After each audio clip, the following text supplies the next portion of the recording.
Hey guys, this is Mike Kitchens with Circuit Hawaii, and I'm just going to be here with Roger Eagleton, who happens to be at Thunderhill racing in the SCCA final race, I guess, for the year. What is it, Roger? First of all, welcome. Yes. Hey, how's it going? Yeah, it's nice to kind of be in California and still have roots in Hawaii. So it's a final race for SCCA for the 2020 season. It's actually a 6-race weekend because we're racing our car in 2 classes. So it's a lot of races, which is great. And I think that's kind of the nice thing about jumping into the club level races is you can stay fresh, get a ton of track time, and the cost is pretty reasonable. And it's still just as competitive, if not as competitive, as doing Trans Am Pro level stuff. I think if anything, it's more competitive because there's more people here, and the barrier to entry cost-wise isn't as great. So people with the talent and the drive to do it can just show up, and the money isn't as much of a barrier as it is at the higher levels. It's nice weather out here. I mean, it's definitely not Hawaii, but it's not too bad. It's not 100 degrees. It's only mid 80s today, but we're still running our cool suit to keep us nice and cool in the race car. And so far, we're having fun, doing well. We came in second for our first race. We actually ran the fastest lap in the race overall, but we just got caught out by a caution with a couple laps to go, and I think we could have won that race easily. The next race that we had today, we won that one pretty easily by a good margin. I think, 10 seconds or something for the next person in our class. And then we have 2 more races today with the same group of people. And then tomorrow we've got 2 more races on the 5-mile track. And as you can hear me, we've got the drift cars running next to us because at Thunderhill, it's a big 5-mile facility, but it can be run as 2 separate tracks. So a 3-mile track, a 2-mile track, 2 drift pads. And I think this weekend we have, right now anyway, we have us on the 3-mile track, SCCA, motorcycles on the 2-mile track, drifters on one of the drift pads, and autocrossers on another drift pad. So, I mean, it just shows you that, there's a ton of people that are into this sport, and the amount of money that it brings into this little community is crazy because every person that's here is spending money on, at a minimum, fuel, food, lodging. So the effects of the economy are just massive. And that doesn't count, auto parts stores and just everything else. So it's a huge draw, especially to a small town like this. But I think the benefits would be similar if you're in Hawaii, where people are there on vacation and kind of in vacation mode. I think they would probably spend even more money, which again benefits everybody that is involved with the project. Well, Willow Springs did kind of grow up around the track, didn't it? I mean, wasn't the track? Thunder Hills. Were you at today? I'm sorry. Yeah, I'm at Thunderhill, which is in the town of Willows. Thunderhill, Willow Spring. Willow grew up around Thunder, right? Thunderhill, no, Willow, not Willow Springs. The town's been here a long time. Thunderhill has been here 25 years now, I think 26 years now, actually. And the town is still small. I mean, the economic impact is huge. I mean, the city council, board of supervisors from the county have all recognized the track and the efforts that they put in, because it really is. They put in a lot of effort. So it's sorry, just got a hard with the drift cars. The town is still growing, but it's still a small town. I mean, the town itself, I'd have to look at the recent numbers, but it's relatively small. So without the track, I mean, you can tell when there's no events going on. So there's nobody there. It's like Hawaii when the tourism is shut down. You just see all the same people, and it's kind of like, where is everybody? Right. Yeah, I actually got confused because I know, Willow Springs Raceway, and then you got the town of Willow, right? So yeah, it's kind of that's why I got a little confused there. But why don't you bring Jeremy over? See if he wants to get on real for a second. All right, just have your hand on the bleep button. Jeremy, I want to talk to you. All right, hold on, he's coming. All right, here comes Jeremy. So just have your finger ready on that bleep button. No worries. How's it going? Hey, Jeremy. Nice to meet you. Finally, thank you so much. Yeah. I'm the guy on the phone all the time, so. How's everything going over there? Good. Yeah, thank you so much. So, awesome program you're running over there. How many cars you got running today? Let's see, David Ray, Roger, Mikhail. We had Casey, but he burned his car down yesterday. And then we had another driver set or scheduled, but he threw out his back before he could show up. So we were going to have 5 cars, but we're down to. And you're based out of Thunderhill, right? Yep. I got a 5,300 square foot shop at the track. I'm the largest thing going here. Oh, that's amazing. So, and is it DIG Motorsports or is it DIG? Either way, it stands for Diligent Intelligent Group. So. Oh, that's awesome. All right. So how long have you been in business for?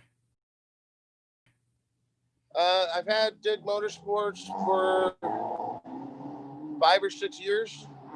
And then before that, I've worked with some other guys, race programs. And I used to work at Dynan Engineering back in my 20s and did their race program. So I've been around it for, 15 years. Have you seen it grow at Thunderhill? Oh, yeah. I mean, it's getting bigger. So they plan on putting in a drag strip here soon. But the COVID kind of set that back, but they do eventually want to do it. And they got the 3 mile, the 2 mile, combine them both for a 5 mile.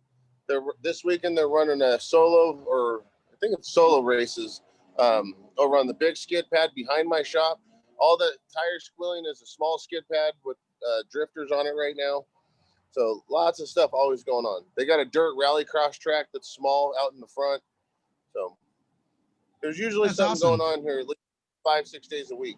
So there's a lot of opportunity for you. I mean, would you say this is something, that's, is it a passion for you? I mean, why are you into motorsports exactly?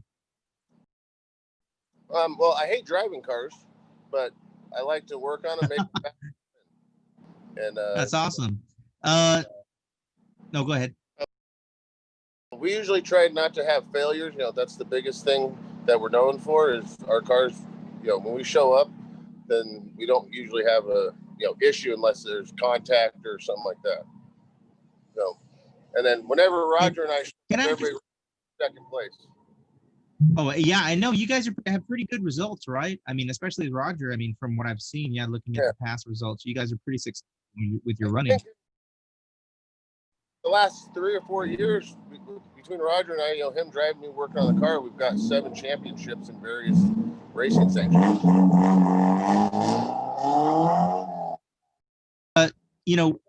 Would you say that's awesome? But I mean, would you say that this is something that you that puts a lot of money into the economy? Just out of curiosity, because we don't have a racetrack here in Hawaii. We're working towards trying to get one built. This is a good thing for the economy. Willows.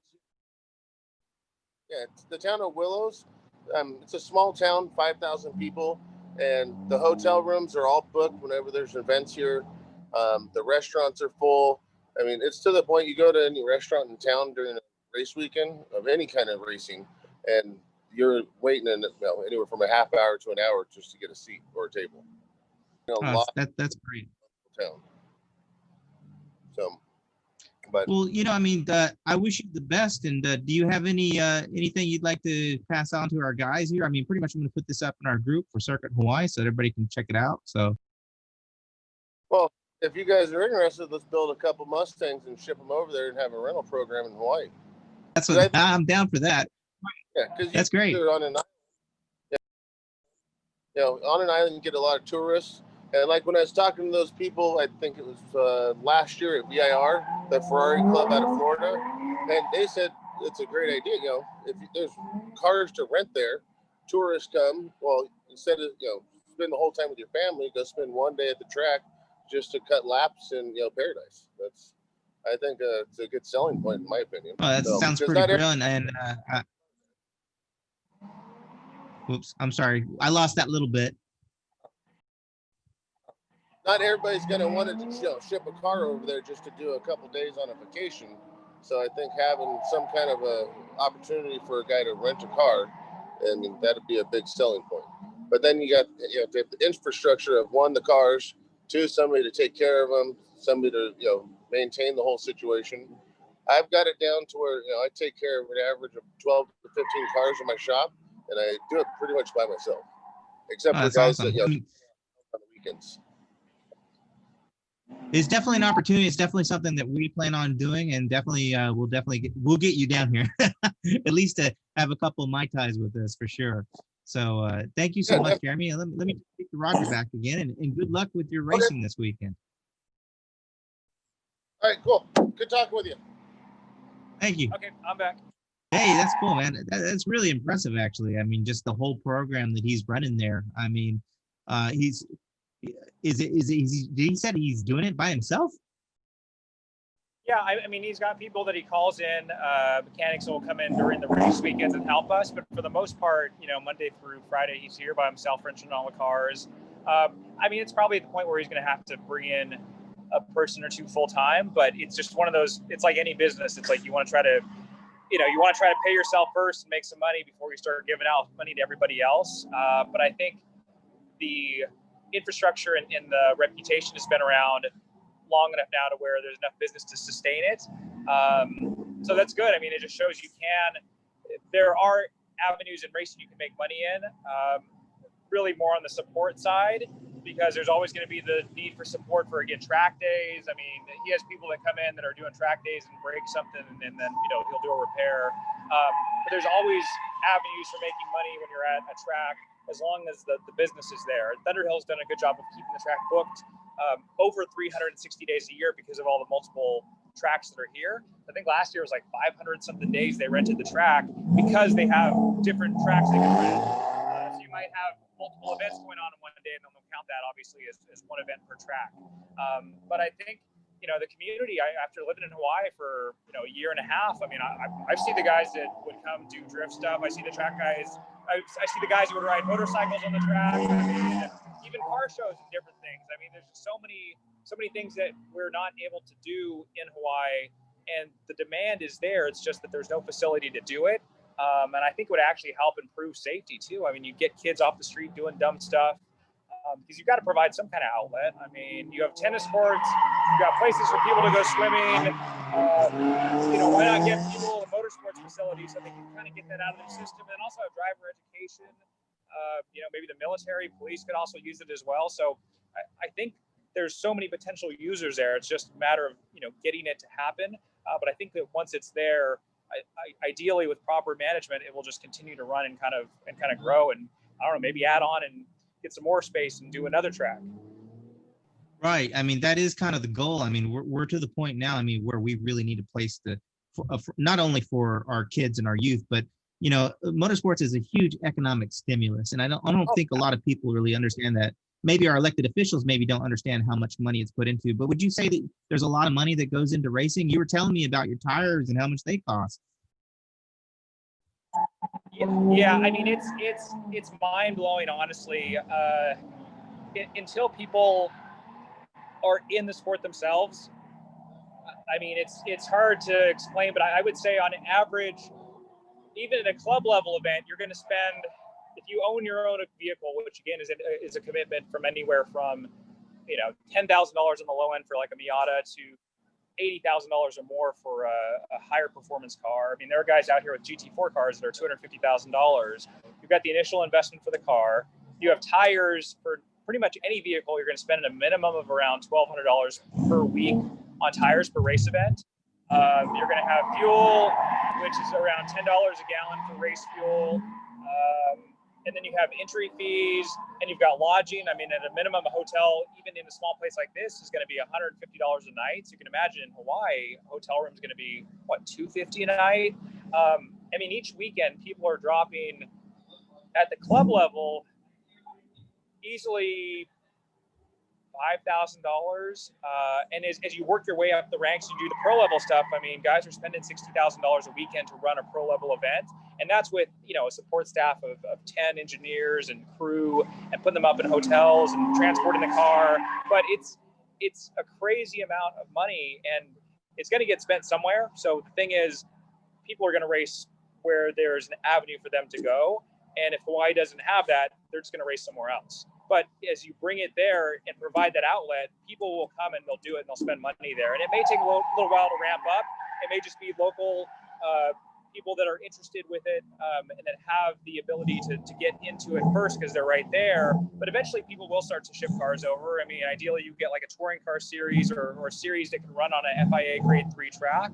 and have fun with it. And I think it's a no-brainer. I mean, how could you not sell advertising to that televised event with a race in Hawaii? I mean, there are badminton things that are televised that are making money. So it's like a race in Hawaii with palm trees and a beautiful setting and sunsets. I mean, it's like you would have to really screw it up to not make money. So I think it's just a matter of, getting over this hump, getting the funds raised that are necessary, and putting, pavement on the dirt and making this happen. Well, why would you say that you're into racing? I mean, that you basically made some fantastic points there. But what about you personally? Why are you into racing? Why do you do this? I don't know. Sometimes I ask myself that same question. Like this morning, I was asking myself, why am I doing this? It's one of those things where it gets in your blood and you don't know what else you would do. I mean, I've tried golf. I've tried, what else? I've tried tennis. I think when I get older, I won't be as active as a driver, but it's just one of those things where if you have the ability to do it and you have the means to do it, there's nothing stopping you from doing it. And it's such a rewarding experience. Cause I met people from all around the world, famous people, crazy famous people, super rich, super poor. It doesn't matter who they are, but I've met so many diverse and wide-ranging groups of people through this that it's been just an eye-opening experience, and it's fun too. I mean, at the end of the day, it is a lot of fun. Everybody's got their own idea of fun. I mean, people like to read books, and that's fun for them. And I guess for me, I just enjoy racing cars, and I've got, I guess, a little bit of talent at doing it. But it's kind of funny because it's one of those talents where it's not really super great. Like I don't know. I can't think of an analogy, but like Superman's got this talent where he can fly and do all these crazy things, and I don't know, you can drive a race car, but that doesn't really go that far in today's modern age. It must have been like, I don't know, people that can ride horses really well right now. Like it's a very small percentage of people that have that interest, but still the people that have that interest are fanatics about it. So there's still going to be that group. And as cars maybe move to like an autonomous stage, there will still be people that drive cars, and maybe it does become more of like the equestrian thing where it's just like a high-end demographic that keeps it alive, but it's always going to be alive in some shape or form, and there's always going to be money associated with it. So I think that those businesses and organizations that can cater to it will be in a good position because it's going to be around. It's not going to disappear. Thanks. So what would you say that your career has been like? I mean, can you tell us a little bit of what you've done and what you plan to do? I mean, what's the future like too, as well, in addition to what you've done in the past? I mean, we plan to do Trans Am again. We won a championship in Trans Am last year in the GT level out on the West Coast. We'd like to move up and do maybe a TA2 car, which is a bigger class, and maybe run the national series. I mean, I turned 39 just like a month ago, so I still have a good 10 years or so, I think, that I can race professionally and actively. And really, it just kind of comes down to the funding and the opportunities that pop up. I've got quite a few opportunities in GT cars. It just comes down to putting together the funding and then figuring out where you want to spend that funding. Because the thing with racing is you can spend a lot of money and have fun, but if you're trying to make it a sustainable thing, you've got to be really smart about how you do it. And I've been lucky in that we've been spending money strategically. So we get championships and there's results, and we can kind of build on that. But it's tricky because there are a lot of opportunities, but it's just where do you want to spend those limited dollars and try to carry that success over to just keep that going. So I want to keep racing as much as I can. It just comes down to what kind of support do I have and where can we be competitive? Because it's no good for us and so good for our supporters if we go race in a series somewhere in the world and we're in last place. It doesn't do us any good. They want to see their name at the front, and we want to have that result for them. So it really just comes down to balancing those needs of performing well in the highest level series that we can possibly afford to do. I think that's the name of the game with racing. It's just like the sky's the limit as long as somebody can write the check. And that's kind of how life is, though, too, unfortunately. I mean, the harder you work, the luckier you get and the more opportunities you have. And it's the same thing with racing. I mean, we could have saved money and not shown up this weekend, but we decided we wanted to come out here and do it. And you never know who you meet and what opportunities that brings. So, that's why we're out here. That's awesome. I mean, so how many races you got left today, or this weekend? Excuse me. So this weekend today we have 2 races left, and then this weekend we have a total of 4 races left. So tomorrow we're going to be on the big 5-mile course, and today the final 2 races will be on the 3-mile course. So it's a lot of racing. I mean, again, this is more racing than some people do in an entire season. These are 25-minute long races, so they're considered sprint races, but it's an all-out sprint for that 25 minutes because these guys are super competitive. The cars we're racing are in a spec class, so everybody's within a couple of horsepower of each other. The lap times are really close as long as everybody's driver skill is right about the same pace. So it forces you to really hone your driving skill, and you can't blame the equipment. You can't say somebody's cheating. I mean, it's all a spec series, and I think that helps you improve as a driver. It takes money out of the equation to a certain point, because if everybody's got the same equipment, they're limited to the same spec, nobody can really buy something that's better because it's all going to be the same stuff. And I do like that. I think some people don't like spec series, but it's one way to control the cost associated with motorsports, and it's not such a bad thing. Yeah, to be honest, it makes sense to me, especially for amateur racers and people who are, just getting into the Pro Series, where, it's not about the budget, it's about the driving skills, it's about your passion, and I think that's pretty evident probably in your driving. I mean, I've watched you guys race for a little bit here, and it's really impressive. So I don't want to take up too much of your time. You got any shout outs that you want to give?